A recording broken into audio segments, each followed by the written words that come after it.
revolutionizing the way of how most test labs try battery campaigns, because the standard way of doing this is that you will have your various test benches, climate chambers, and so on and so forth.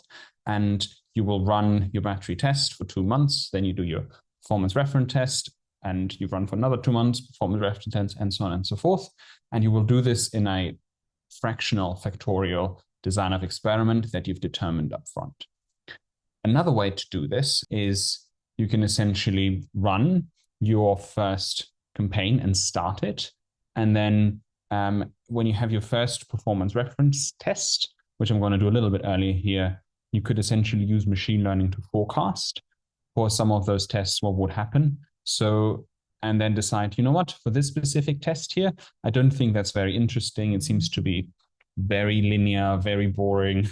I'd much rather explore what the others do. So I'm stopping this. I'm using Next Test Recommender to essentially figure out what might be more interesting to test based on what we currently have. And then I'm starting a different test.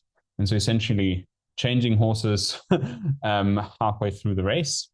And then you could do this again for another test where you're like, okay, this one wasn't interesting. And so if you keep doing this, combining forecasting with Next Test Recommendation, you can complete much more of your design space in a much shorter amount of time. And so this sort of iterative way of testing, you can get to your full aging matrix sooner than if you do this. And you can also better cover your design space with fewer amounts of test.